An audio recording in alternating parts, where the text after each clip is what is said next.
તરફ જૂનાગઢના માણાવદરમાં પણ ભારે વરસાદ ખાબક્યો અને આ વરસાદના કારણે કોડવાવ ગામમાં ફસાયેલા લોકોનું રેસ્ક્યુ કરવામાં આવ્યું છે। સ્થાનિકોએ ફસાયેલા વ્યક્તિને બચાવી લીધા છે। જે કોડવાવ ગામમાં અચાનક જ પાણીનું આ જળસ્તર વધી ગયું હતું। અહીંથી પસાર થતી જે કાર છે તેમાં બેઠેલા લોકોને હાલ તો રેસ્ક્યુ કરી અને બચાવી લેવામાં આવ્યા છે।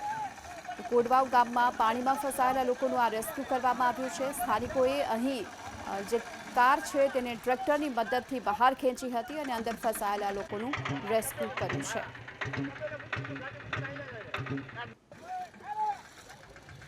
જૂનાગઢના માણાવદરમાં પણ ભારે વરસાદ ખાબક્યો અને એવામાં કોડવાવ ગામમાં સમગ્ર ગામમાં જ્યારે પાણી ભરાયેલા જોવા મળ્યા હતા તો આ સમયે અહીંથી પસાર થતી એક કાર પાણીમાં તણાઈ, પરંતુ ત્યાં સ્થાનિકો મદદે આવ્યા અને તેમને બચાવી લીધા।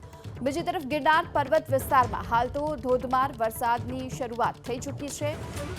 સવારથી જ વરસાદી માહોલ છે અને ધોધમાર વરસાદથી રસ્તા પર પાણી વહેતા જોવા મળી રહ્યા છે। ગિરનાર પર્વત વિસ્તારમાં અત્યારે ધોધમાર વરસાદ શરૂ થયો છે અને આ વરસાદના કારણે રસ્તાઓ પર પાણી ભરાવાની સમસ્યા ફરી એક વખત શરૂ થઈ છે। પગથિયા પરથી પણ પાણી વહેતા થયા છે। આ પ્રકારના રમણીય દ્રશ્યો હાલ તો જોવા મળી રહ્યા છે। પગથિયા પરથી જાણે કે હાલ તો આ પાણીનો પ્રવાહ જે વધી રહ્યો છે આગળ, તે નયનરમ્ય દ્રશ્યો સર્જાયા છે અને તેને લઈને અહીં આવતા લોકો છે તેઓ પણ આ દ્રશ્યો જોઈ અને ખુશ જોવા મળી રહ્યા છે।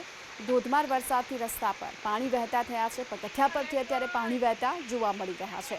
વહેલી સવારથી ગિરનાર પર્વત વિસ્તારમાં ધોધમાર વરસાદની શરૂઆત થઈ હતી। એવામાં ગિરનાર પર્વત ચડી રહેલા જે લોકો છે તેમનામાં પણ ખાસો ઉત્સાહનો માહોલ પણ જોવા મળ્યો, કારણ કે પગથિયા પરથી હાલ તો ઝરણા વહેતા હોય એ પ્રકારના દ્રશ્યો સામે આવી રહ્યા છે।